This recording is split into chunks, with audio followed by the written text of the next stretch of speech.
Hello, I'm a storyteller. In a little bit, I'm going to tell you a folk tale. But before that, I want you to think about stories. I want you to think about what if you began to tell stories to one another. You know, everybody has a story, but we don't always tell our stories. What a wonderful way to form relationships. What if we wanted to be in relation to somebody? Let's tell them a story. You know, there's stories that make us laugh. There's stories that make us cry. There's stories that make us sad. And there's stories that make us happy. There are all kinds of stories. And you know, what if folks just didn't tell stories? That's a good way to find your voice. Now, everybody hasn't got a good voice, but you can get a voice when you tell stories to one another. You know, our desert fathers, thousands and thousands and thousands years ago, told stories around a campfire. What if they never did that? We wouldn't have all that history. What if Jesus never told us stories? He told many, many stories, and how rich we are because of that. So think about you telling stories to one another. What if it would be like if you became a storyteller too? Now, the story I'm going to tell you is a mountain folk tale. Now, I want to use the mountain dialect, like this story was told to me.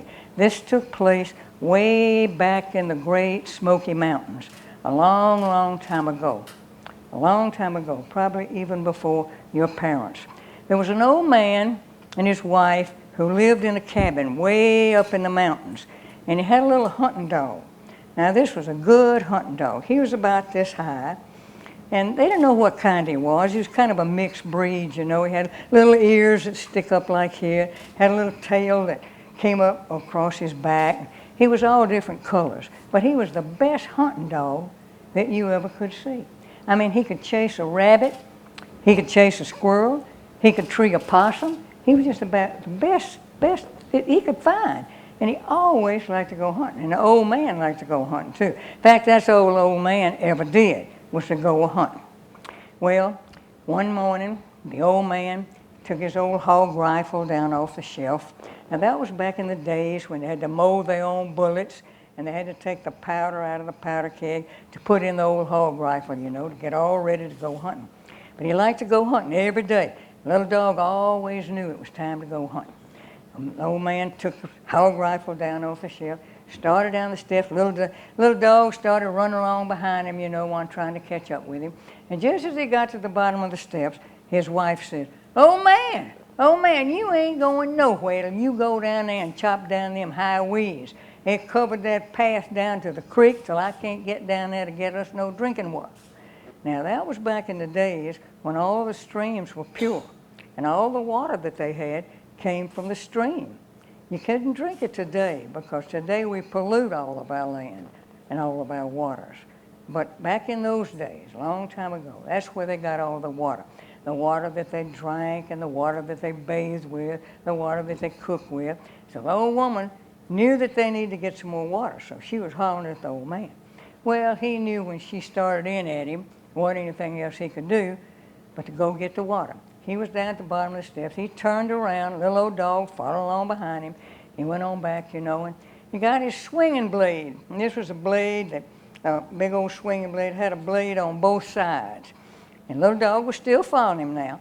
And he walked down and he started in chopping them weeds, back and forth, back and forth. Little dog just hopping around. If a grasshopper went over that way, he'd follow him. Little butterfly, he'd follow them. Whatever it was, little old dog was just ready to go, wanted to go hunting. The old man just kept on cutting down those weeds. They were pretty high now. He had waited a long time. He could hardly see the path himself. But he kept on back and forth. Now, it was in the middle of the summertime, and he was getting hot. He was getting sweaty. And the little dog was still prancing around, ready to go hunting.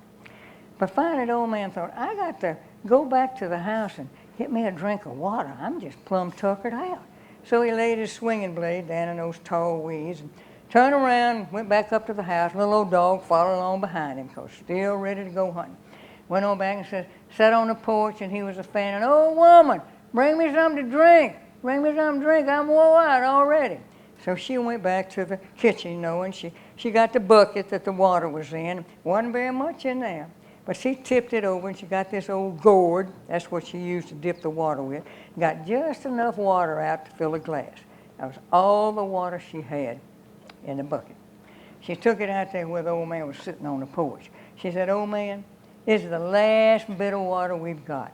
When you get done with that, you go down there and finish cutting down them weeds so I can go down, pass down to the stream to get me some water, something to drink, water to wash with, water to cook. I've got to have some water."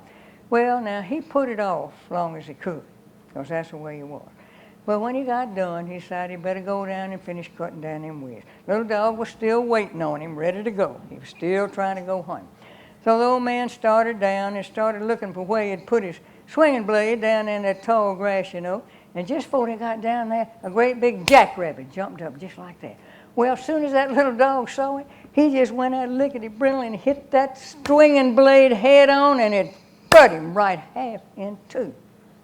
And there he was. Now, that old man, he loved his dog, and he hated to see that, and he ran over there right quick, and he grabbed both sides of that dog, and he slapped him together, took off his shirt and wrapped it around, and said, oh, woman, come down here quick, bring me a blanket, bring me some coal oil, bring me some, hurry. And she ran down there, put a blanket around that little dog. He took his belt off, wrapped it around there, and pulled it real tight, because he figured if he mashed him hard enough, that little old dog would grow back together. Now, that little dog wasn't moving. But that old man loved his little dog, so he took him on back up to the house and put him over behind the old wood stove. Of course, it was in the summertime and there wasn't any fire going anyway. Got another blanket, covered him up real good, you know, and he thought, now, if I just leave him there, he's going to grow back together. So the old man left him, man. He went on about his business. Actually, 2 or 3 days passed. The old man kind of forgot about his little dog. Early one morning, the old woman said, oh man, come quick, come in here, quick, look what's happening. And there came that blanket was just a shaking, just like that. Well, he knew that little dog had grown back together. He took that belt off of him, took his blanket out there and wrapped it, got his shirt, and sure enough, that little dog had grown back together. But when he looked at him, he saw what a bobble he'd made. When he slapped that dog together, there were 2 legs sticking up that way and 2 legs sticking down that way, and part of his head going that way and the other part going that way. But it didn't make no difference. That little dog was better than ever. He could hop along on 2 feet if he was chasing a rabbit. If he saw a squirrel, he'd flip on those other 2 feet and chase that rabbit. But there was one thing about that little old dog that I never did believe. They told me that little old dog could bark out of both ends.